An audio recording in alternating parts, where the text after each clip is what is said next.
So today's topic is about replacing the word amazing with 5 appropriate adjectives. तो यहाँ पे मैंने एक बहुत ही सिंपल सेंटेंस लिया है, द स्टोरी वॉज अमेजिंग. अब होता क्या है कि हम जब यूजुअली हम बात करते हैं तो ये वर्ड जो है अमेजिंग, ये काफ़ी कॉमनली यूज्ड है, बहुत कॉमनली यूज्ड वर्ड है ये अमेजिंग.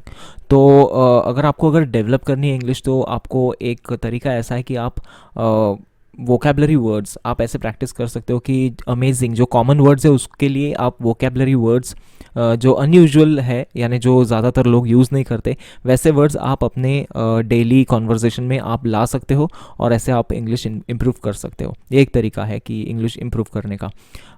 तो हम आज इस अमेजिंग वर्ड को हटाकर यहाँ पे और एक बहुत ही अच्छा अप्रोप्रिएट एडजेक्टिव लगाएंगे कि जो अमेजिंग से भी ज़्यादा बेटर है और अच्छा एक्चुअल मीनिंग वो देगा, क्योंकि अमेजिंग स्टोरी वॉज अमेजिंग ये बहुत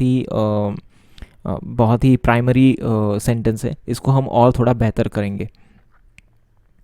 तो हमने ये वर्ड यूज़ किया है फैसिनेटिंग.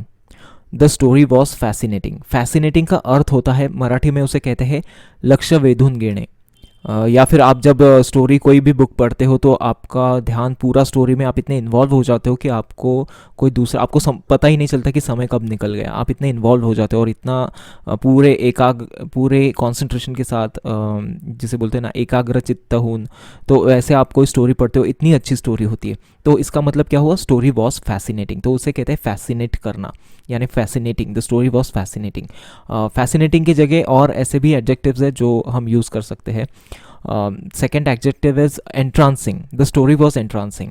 यहाँ पे कोई भी ऐसा रूल नहीं है कि आपको यही इस कॉन्टेक्स्ट में मतलब यही आना चाहिए, द स्टोरी वॉज फैसिनेटिंग ही आना चाहिए, एंट्रांसिंग गलत है, ऐसा नहीं है. स्टोरी वॉज एंट्रांसिंग भी बहुत सही है. इनफैक्ट ये सबके मीनिंग्स एक ही है.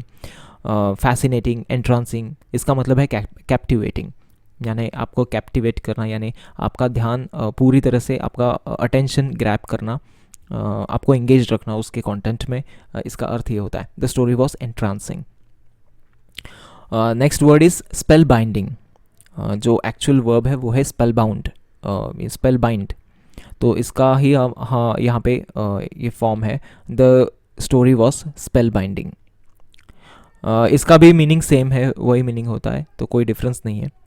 लेकिन जैसे कि मैंने पहले भी कहा था कि राइटिंग में कुछ वेरिएशन होना चाहिए, तो फिर हमने इसे स्पेल बाइंडिंग यहाँ पे आप ऐसे डाल सकते हो वेरिएशन के लिए.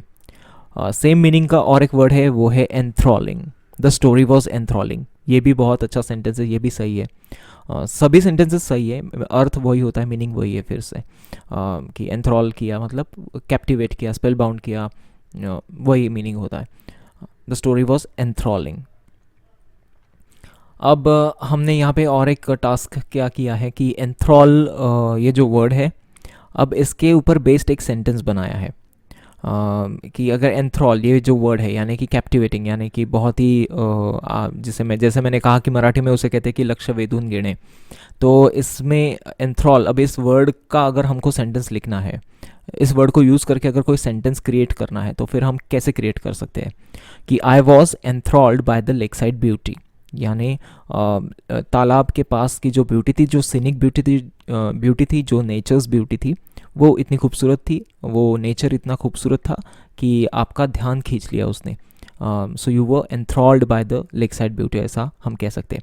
I was enthralled by the lake side beauty.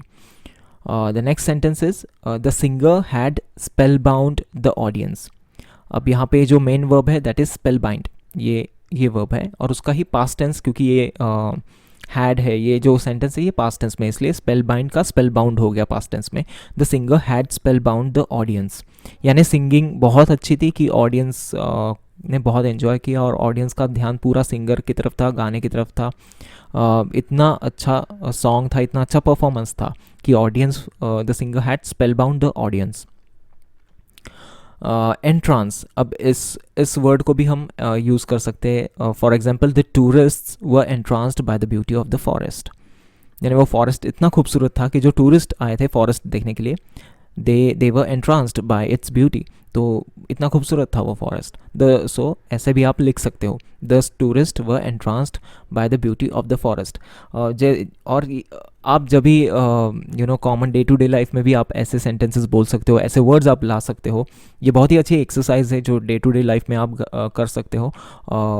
और जब भी फॉर एग्जांपल अगर आप मूवी देख कर जा रहे हैं अपने घर और अपने फ्रेंड्स के साथ है, अगर आपने मूवी देखी है और आप थिएटर में है या थिएटर से जस्ट बाहर निकले हैं, and then you start discussing about the movie, या फिर मूवी कैसी थी, बहुत अच्छी थी वगैरह, जो भी आप डिस्कस करते हो फ्रेंड्स के साथ, तो अगर आप इंग्लिश में बोल रहे हो तो you can say this that the movie was spell binding, yeah, the movie was entrancing, the movie was instead of saying amazing all the time, you can say like that, the movie was spell binding या enthralling, या फिर entrancing, या फिर captivating भी एक अच्छा word है, तो ये आप ऐसे बोल सकते हो। The next word is fascinate, यानी फैसिनेट करना, मतलब फिर से वही मीनिंग है, the salsa dancers fascinated the audience. तो आप ये भी बोल सकते हो द मूवी फैसिनेटेड मी, तो ऐसा भी आप बोल सकते हो, द मूवी वॉज फैसिनेटिंग। तो ये भी एक अच्छा सेंटेंस है कम्युनिकेट करने के लिए। तो आई होप आपने ये काफ़ी सारे नए एडजेक्टिव्स भी आज आपको पता चले, हालांकि कुछ लोगों को इसमें से पता होंगे और कुछ नए सीखे हैं। So thanks for watching this video and I hope I have kept you spell bound.